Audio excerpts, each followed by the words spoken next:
Okay, well, my name is Dr. Tamara Turner Allen, and I am the CEO of the Fampreneurs, and I run a podcast called Pussycat Talk Podcast. I'm Alexander Turner. I'm the CMO, so I deal with all the marketing in regards to our business. I also have my own podcast called Athletes Wisdom Podcast, where I go over the branding and business side for college athletes in regards to kind of helping them start their own business and their brand. I'm Markus Turner. I am the COO of the Fampreneurs, and I deal with a lot of the building the culture, scaling the business side of the Fampreneurs, and I have my own podcast. I have the Black Rockefellers podcast as my individual. I'm big on financial literacy, so it only makes sense. Right. And it's so cool because you guys all have different personality types, and you guys all are great at something. We got like the systems, we got like the people that aren't afraid to be in front of the cameras and be like outspoken. So it's really cool. So people that are here and they're like, I just don't think that would work for my family. I still firmly believe that anybody can do it as long as they take your ego out of the picture. Take your ego out. Like if you remove your pride, your ego, you can run a family business, which is something that you actively have to be aware of. Right. You know what I'm saying? Like I still go through it. Like we just had a meeting where my ego was involved. What do you mean? Like, let's go. Before we get to that, I'll explain what it means by the meeting. So we have something called a family legacy meeting every single week. Every week? Every week. Once a week, you want to have a family legacy meeting, and you want to break it up into two different parts. You want to talk about the business, and then you want to talk about the family. Right? Now, we were talking about the business in this sense. No, we were talking about the family in this sense. I can't even remember which one. I think it was the family. And like over time, I got more irritated. And then I just shut down. I was just like, I'm not hearing anything that anybody else is saying. You got shut down, or I got shut down? Yeah, with all of us, it's not just one.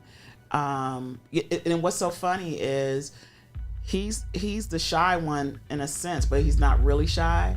He's our balancer. Because we're always hyped. Even though I'm the mom, I have to take the mom hat off. You know, it's not always on. Sometimes it's on, but I have to take it off because we're in business together, and they're men, and I have to respect them as my partners and as men.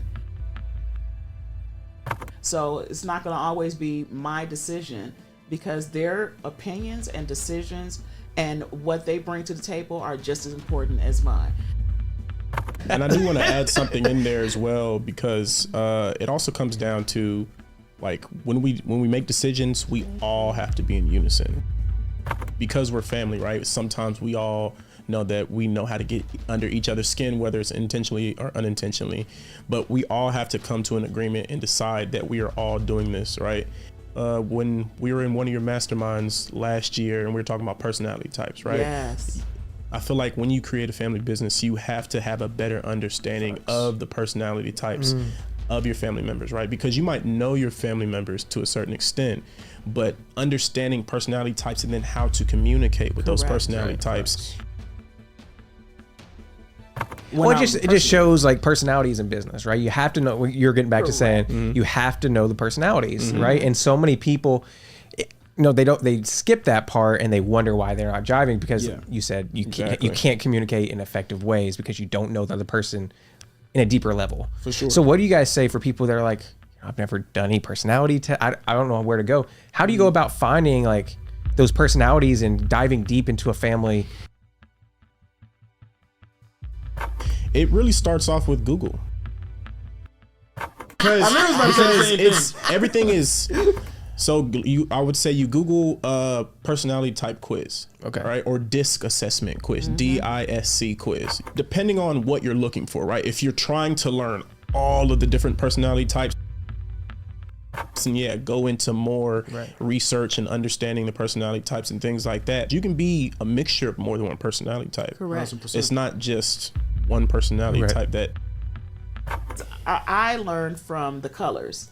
Okay. The jewel color, red, blue, green, yellow, right? How to deal with who's the party animal, who's the one that wants to save the world, who's the analytical, and who is money motivated. Very similar to what he's talked about in DISC. So you have to find, and even when you're talking to people, you have to know how to talk to them. If somebody's a party animal, they're not going to want to work. So you got to find things that they like to do inside of the company that's going to be fun for them to do. Right. If they're a person that wants to save the world, we got to make sure there's some community service that's a part of it, so they can feel like they are very much giving back to the community. How'd you have those conversations? Somebody wasn't pulling their weight. They're like, there's maybe people here watching right now. They have a partnership, and the partner is not. Let me step back a little bit. When we formulated the business, we had an understanding of what our roles were, what we're supposed to do, and essentially what the compensation was for those roles. We signed the actual contract too, because although we're family, this is business we're talking about, right? Absolutely. So we signed the contract that, hey, you're not doing the things that you said you were going to do, that you said that, hey, I'll take this role. So you can't technically be expected to be paid the same amount if we're doing all the work.